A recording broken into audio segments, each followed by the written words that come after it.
ಬಡವರಿಗೆ ಮನೆ ಬರ್ತದೆ, ಜಾಗ ಇಲ್ಲ. ಬಡವರಿಗೆ ಹೇಳಿದ್ರು 15 ಲಕ್ಷ ಕೊಡ್ತೇನೆ ಅಂತ ಹೇಳಿದ್ರು ಖಾತೆಗಳಿಗೆ. 50 ರೂಪಾಯಿನ ಖಾತೆ ತೆಗೆಸಿದ್ರು, ಎಲ್ಲೋಯ್ತು 50 ರೂಪಾಯಿ ಇಲ್ಲ. ಅವ್ರ ಭಾಷಣಗಳ ಮೂಲಕನೇ ಮಾಡ್ತಾ ಇದ್ದಾರೆ. ನಮ್ಮ ಉತ್ತರ ಕನ್ನಡಕ್ಕಂತೂ ಯಾವುದೇ ರೀತಿಯಲ್ಲಿ ನಮಗೆ ಬಂದಿಲ್ಲ. ಇವನು ಮೀಡಿಯಾದವರು ಎಷ್ಟು ಪ್ರಚಾರ ಮಾಡಿದರೂ ಸಹ ವರ್ಕೌಟ್ ಆಯ್ತಾ? ಇಲ್ಲ. ಸತ್ಯಕ್ಕೆ ಯಾವತ್ತೂ ನ್ಯಾಯ ಇದ್ದೇ ಇದೆ. ಏನು ಕಳೆದ ಬಾರಿ ಕಾಂಗ್ರೆಸ್ ಪಕ್ಷ ರಾಜ್ಯದಲ್ಲಿ ಬಂದ ಮೇಲೆ ಗ್ಯಾರಂಟಿಗಳು ಕೊಟ್ಟರು, 5 ಗ್ಯಾರಂಟಿಗಳು. ಆ ಗ್ಯಾರಂಟಿಗಳು ಯಾವ ರೀತಿ ಉಪಯೋಗ ಆಗಿದೆ ಮಹಿಳೆಯರಿಗೆಲ್ಲರಿಗೂ ಅಂತ?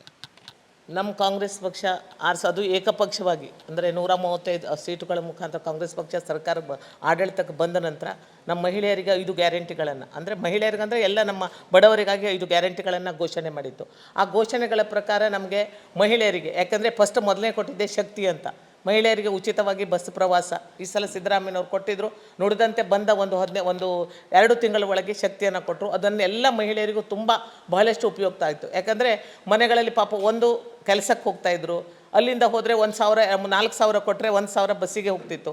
ಅಂಥ ಸಮಯದಲ್ಲಿ ನಾವೀಗ ಅವರನ್ನು ಅಪ್ರೋಚ್ ಮಾಡಿದಾಗ ಅವರು ಹೇಳ್ತಾ ಇದ್ದದ್ದು, ಈಗ ಎಷ್ಟೇ ಸಣ್ಣದು ಸ್ವಲ್ಪ ನಮ್ಗೆ ಹಣ ಕೊಟ್ಟರು ಸಹ ಉಚಿತವಾದ ಬಸ್ ಇದರಿಂದ ನಾವು ಆರಾಮವಾಗಿ ಹೋಗಿ ಬರುವಂಥ ಇದನ್ನು ನಮಗೆ ಶಕ್ತಿ ತುಂಬಿದ್ದಾರೆ ನಮ್ಮ ಸಿದ್ದರಾಮಯ್ಯ ಸರ್ಕಾರ ಅಂತ ಅವ್ರು ಹೇಳ್ತಾರೆ. ಅದೇ ಜೊತೆಯಲ್ಲಿ ನಮಗೆ ಇವು ಗೃಹ ಜ್ಯೋತಿ, ಏಕೆಂದರೆ ಈಗ ಗೊತ್ತಿದೆ ವಿದ್ಯುತ್ ಎಷ್ಟೆಲ್ಲ ಇದಾಗ್ತಾ ಇತ್ತು, ಎಷ್ಟು ಬೆಲೆ ಏರಿಕೆ ಇರ್ತಿತ್ತು, ವಿದ್ಯುತ್ತಿನ ಬೆಲೆ ಏರಿಕೆ ಇತ್ತು. ಅವ್ರ ಪಾಪ ದುಡ್ಕೊಬಂದರಲ್ಲಿ ವಿದ್ಯುತ್ತನ್ನು ತುಂಬ್ಕೊಳ್ಳಿ, ಈಗ ಉಚಿತವಾಗಿ ಅವರು ವಿದ್ಯುತ್ತನ್ನು ಕೊಟ್ಟದ್ರಿಂದ ಇನ್ನೂ ನಮ್ಮನ್ನು ಪಾಲಿಗೆ ಒಂದು ಭಾಗ್ಯ ಅಂತ ಹೇಳ್ತಾ ಇದ್ದಾರೆ. ಆ ಭಾಗ್ಯಗಳು ಅವರಿಗೆ ಸಿಕ್ಕದೆ ವಿದ್ಯುತ್. ಹಾಗೆಯೇ ಇವತ್ತು ಎಲ್ಲಕ್ಕಿಂತ ಮೊದಲಾಗಿ ನಾವು ಕೊಡ್ತಿದ್ದು ಗೃಹಲಕ್ಷ್ಮಿ, ಮನೆ ಬಾಗಿಲಿಗೆ ಲಕ್ಷ್ಮಿ ಬಂದಂತೆಯೇ 2,000 ರೂಪಾಯಿ ಎಲ್ಲ ಮನೆ ಜನರಿಗೆ. ಯಾಕಂದರೆ ಎಷ್ಟೋ ಮಹಿಳೆಯರಿಗೆ ಅನಾರೋಗ್ಯ ಇರಲಿ, ಮಕ್ಕಳಿಗೆ ಎಷ್ಟೊತ್ತಿಗೂ ಏನಾದರೂ ವಿದ್ಯಾಭ್ಯಾಸಕ್ಕಿರಲಿ, ಅಥವಾ ಯಾವುದೇ ಒಂದು ಮನೆಯ ಒಂದು ಪರಿಸ್ಥಿತಿಗೆ ಹೊಂದಿಕೊಳ್ಳುವಂಥ 2,000 ರೂಪಾಯಿ ಅವ್ರ ಮನೆಗೆ ಲಕ್ಷ್ಮಿ ಕೊಟ್ಟಂತೆ ತಮಗೆ ಮನೆ ಮಹಾಲಕ್ಷ್ಮಿ, ನಮಗೆ ಭಾಗ್ಯಲಕ್ಷ್ಮಿ ಬಂದ ರೀತಿಯಾಗಿದೆ. ಅದರಿಂದ ನಮಗೆ ಎಷ್ಟೋ ಪ್ರಯೋಜನ ಆಗಿದೆ ಅಂತ ನಮ್ಮ ಮಹಿಳೆಯರ ಅಭಿಪ್ರಾಯ. ಯಾಕೆಂದರೆ ಬಡ ಮಹಿಳೆಯರಿಗೆ ಈ ಕೊಟ್ಟಂಥ ಈ ಒಂದು ಇದೆಯಲ್ಲ ಭಾಗ್ಯಗಳು ಅತಿ ಹೆಚ್ಚಿನ ಪ್ರಮಾಣದಲ್ಲಿ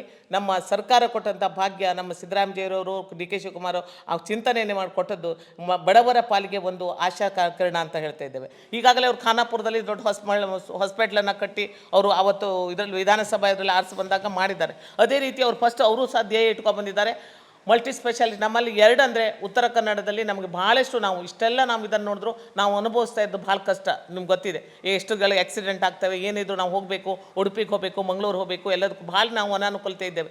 ಈಗ ಅತ್ಯಂತ ಬೇಕಾದಿದ್ದಂದರೆ ಮಲ್ಟಿ ಸ್ಪೆಷಾಲಿಟಿ ಹಾಸ್ಪಿಟ್ಲು. ಆ ಹಾಸ್ಪಿಟ್ಲನ್ನು ಅವರು ತರ್ತೇವೆ ಅನ್ನುವಂಥ ಒಂದು ಇದೆ, ಅವರು ತರ್ಬೋದು. ಅದಕ್ಕಾಗಿ ಒಳ್ಳೆಯ ಒಂದು ಛಲ ಇದ್ದಂಥ ಒಂದು ಎದೆಗಾರ್ತಿ ಝಾನ್ಸಿ ಲಕ್ಷ್ಮೀಬಾಯಿ ಅಂತ ಹೇಳ್ಬೋದು. ಅಂಥ ಒಂದು ಮಹಿಳೆ ಇವತ್ತು ನಮಗೆ ಸಂಸದೆಯಾಗಿ ಹೋಗಲಿಕ್ಕೆ ಬಂದಿದ್ದಾಳೆ ಅಂದರೆ ನಾವು ಅವರನ್ನು ಎಲ್ಲನೂ ಹೆಚ್ಚು ರೀತಿಯಲ್ಲಿ ಅವರಿಗೆ ನಾವು ಭಾಗವಹಿಸಬೇಕು. ಎರಡನೇದಾಗಿ ಹೇಳಬೇಕಂದ್ರೆ ಮತ್ತು ಇನ್ನೊಂದು ದೊಡ್ಡ ಸಮಸ್ಯೆ ಅಂದರೆ ನಮ್ಮ ಉತ್ತರ ಕನ್ನಡದ್ದು ದೊಡ್ಡ ಸಮಸ್ಯೆ ಅಂದರೆ ಈ ಅರಣ್ಯ ಹಕ್ಕು ಏನಿದೆ ಅಂದರೆ ಜನರಿಗೆ ಪಾಪ ಯಾವುದೇ ರೀತಿಯಲ್ಲಿ ಅವರಿಗೆ ಮನೆಗಳನ್ನು ಕಟ್ಟಿಸ್ಕೊಳ್ಳಿಕ್ಕಿರ್ಬೋದು, ಅತಿಕ್ರಮಣದಾರರಿಗೆ ತುಂಬ ತೊಂದರೆ ಆಗಿದೆ. ಬಡವರಿಗೆ ಮನೆ ಬರ್ತದೆ, ಜಾಗ ಇಲ್ಲ. ಇಂಥದ್ದು ಎಷ್ಟೋ ವರ್ಷದಿಂದ ಅನುಭವಿಸ್ತಾ ಇದ್ದೇವೆ. ಇದನ್ನು ಯಾವುದೇ ರೀತಿಯಲ್ಲಿ ಸರ್ಕಾರ ಇವತ್ತು ನೋಡ್ತಾನೇ ಇಲ್ಲ, ಚಿಂತನೆಯೇ ಮಾಡ್ತಾ ಇಲ್ಲ. ಇಂಥ ಒಂದು ಚಿಂತನೆ, ಅದರ ಬಗ್ಗೆ ಹೋರಾಟ ಅತಿ ಅವಶ್ಯಕ ಇದೆ. ನಾವು ನರೇಂದ್ರ ಮೋದಿಯವರ ಆಡಳಿತದ ಬಗ್ಗೆ ಅವರೊಂದು ಪ್ರಧಾನಿ, ಗೌರವಯುತ ಪ್ರಧಾನಿ ಅಂತ ನಾನು ಅವರಿಗೆ ಗೌರವಯುತವಾಗಿ ಒಂದು ಕೊಡ್ತೇನೆ. ಅದರ ಜೊತೆಗೆ 10 ವರ್ಷಗಳಲ್ಲಿ 5 ವರ್ಷ ಆಯಿತು, 10ನೇ ವರ್ಷದಲ್ಲಿ ಸಹ ಅನೇಕ ಬೇಕಾದಷ್ಟು ಇದನ್ನು ಕೊಟ್ಟರು, ಆಶ್ವಾಸನೆಗಳನ್ನು ಕೊಟ್ಟು ಸುರಿಮಳೆಯನ್ನೇ ಕೊಟ್ಟರು. ಬಡವರಿಗೆ ಹೇಳಿದ್ರು 15 ಲಕ್ಷ ಕೊಡ್ತೇನೆ ಅಂತ ಹೇಳಿದ್ರು ಖಾತೆಗಳಿಗೆ. 50 ರೂಪಾಯಿನ ಖಾತೆ ತೆಗೆಸಿದ್ರು, ಎಲ್ಲೋಯ್ತು 50 ರೂಪಾಯಿ ಇಲ್ಲ. ಎಷ್ಟೆಲ್ಲ ಜನ ಹೇಳಿದ್ರು 2 ಕೋಟಿ ವರ್ಷಕ್ಕೆ 2 ಕೋಟಿಗಳಷ್ಟು ಇವರಿಗೆ ಮಕ್ಕಳಿಗೆ ಏನಾದರೂ ಉದ್ಯೋಗ ಕೊಡ್ತೀವಿ ಅಂದರು. ನಮ್ಮ ಇವರಿಗೆ ಕೊಟ್ಟರೆ ಒಂದು 100 ಒಂದು ತುಂಬಿದ್ದಾರೆ? ಇಲ್ಲ, ಯಾವುದೇ ಕಡೆ ಕೊಡಲಿಲ್ಲ. ಬರೀ ಒಂದು ಆಶಾಭಾವನೆ ಬೊಗಳ್ತಾ ಹೋಗಿದ್ದಾರೆ. ಎಷ್ಟು ಸ್ಮಾರ್ಟ್ ಸಿಟಿ ಅಂದರು, ಎಷ್ಟು ಸ್ಮಾರ್ಟ್ ಸಿಟಿ ಮಾಡಿದರು? ಒಂದು ಸ್ಮಾರ್ಟ್ ಸಿಟಿನವರು ಕೊಡಲಿಲ್ಲ. ಎಲ್ಲವನ್ನ ಯೋಜನೆಗಳು ಇದು ನೋಡಿದರೆ ಹಲವಾರು ಯೋಜನೆಗಳನ್ನು ಅಷ್ಟು ಮಾಡ್ತಾರೆ, ಅವ್ರ ಭಾಷಣಗಳ ಮೂಲಕನೇ ಮಾಡ್ತಾ ಇದ್ದಾರೆ. ನಮ್ಮ ಉತ್ತರ ಕನ್ನಡಕ್ಕಂತೂ ಯಾವುದೇ ರೀತಿಯಲ್ಲಿ ನಮಗೆ ಬರಲಿಲ್ಲ. ಒಂದು ಸ್ವಚ್ಛ ಭಾರತ ಅಂತ ಹೇಳಿದ್ರೆ, ಸ್ವಚ್ಛ ಭಾರತ ಮೋದಿಜಿಯವರು ಒಂದು ಹಿಡಿಯನ್ನು ಕೈಯಲ್ಲಿ ಕಸಬರಿಗೆಯನ್ನು ಹಿಡ್ಕೊಂಡ್ರೆ ಇಡೀ ದೇಶವನ್ನೇ ಸ್ವಚ್ಛ ಮಾಡಿದಷ್ಟು ಮಾಧ್ಯಮಗಳು ಬಿಂಬಿಸ್ತಾ ಇದ್ದದ್ದು ಮಾಧ್ಯಮ. ನಾನು ಹೇಳ್ತೇನೆ, ಮಾಧ್ಯಮದ ಮೂಲಕ ಇವತ್ತು ಇಡೀ ಒಂದು ನರೇಂದ್ರ ಮೋದಿ ಅವರಿಗೆ ಬೆನ್ನೆಲುಬಾಗಿ ನಿಂತದ್ದೇ ನಾನು ಹೇಳ್ತೇನೆ ಮಾಧ್ಯಮದ ಈ ಒಂದು ಪ್ರಚಾರದಿಂದಲೇ ಅವರು ಇಷ್ಟೆಲ್ಲ ಇದಾಗಿದ್ದಾರೆ. ಅದೇ ನಮ್ಮ ಕಾಂಗ್ರೆಸ್ ಪಕ್ಷದ ಮಾಧ್ಯಮದ ಆ ರೀತಿ ಬಳಕೆ ಮಾಡ್ಕೊಳ್ಳಿಲ್ಲ, ಆ ರೀತಿ ಮಾಡಲಿ. ಇವತ್ತು ನಾವು ಹೇಳ್ತೇವೆ, ಇವತ್ತು ಎಲ್ಲ ಮೀಡಿಯಾಗಳಿಗೆಲ್ಲ ಹೇಳ್ತಾ ಇದ್ದೇವೆ, ಒಂದು ಮೀಡಿಯಾಗಳು ನಮ್ಮ ಪರವಾಗಿಲ್ಲ, ಎಲ್ಲವೂ ನರೇಂದ್ರ ಮೋದಿ ಅವರು BJP ಪರವಾಗಿದ್ದಾರೆ. ನಮ್ಮ ನಿಜವಾಗಿ ಭಾಳ ಬೇಸರ. ಅದು ಇರಲಿ, ನಾವು ಮನೆಗಳಿಗೆ ಹೋಗಿ ತಟ್ಟಿ ಎದೆಗಾರಿಕೆಯಿಂದ ನಾವು ಮಾಡಿದ್ದನ್ನು ಸಾಧನೆ ಮಾಡಿ ತರುವಷ್ಟು ನಮಗೆ ಕೆಪಾಸಿಟಿ ಇದೆ, ನಾವು ಮಾಡ್ತೇವೆ. ಆದರೆ ಏನಿದೆ ಜನ ನೋಡಿ, ಹಿಂದಿನ ಇದರಲ್ಲಿ BJP ಸರ್ಕಾರ ಆಡಳಿತ ಜನ ಮುಟ್ಟಿತಾ ಇಲ್ವ? ಹಾಗಾಗಲೇ ನಮಗೆ 135 ಯಾಕೆ ಸೀಟನ್ನು ಕೊಟ್ಟರು ಅಂತ ಗೊತ್ತಿದೆ. ಇವನು ಮೀಡಿಯಾದವರು ಎಷ್ಟು ಪ್ರಚಾರ ಮಾಡಿದರೂ ಸಹ ವರ್ಕೌಟ್ ಆಯ್ತಾ? ಇಲ್ಲ. ಸತ್ಯಕ್ಕೆ ಯಾವತ್ತೂ ನ್ಯಾಯ ಇದ್ದೇ ಇದೆ. ಈಗ ಜನ ನಮ್ಗೆ ಅನ್ನಿಸ್ತಾ ಇದೆ ಬದಲಾವಣೆ. ಈಗ ಹೌದು, ಕರ್ನಾಟಕದಲ್ಲಿ ಜನ ಬದಲಾವಣೆ ಕೇಳಲಿಲ್ವಾ? ಹಿಂದೆ ನಮ್ದು ಕಾಂಗ್ರೆಸ್ ಇತ್ತು, ಅಲ್ಲ ಅಂತಲ್ಲ.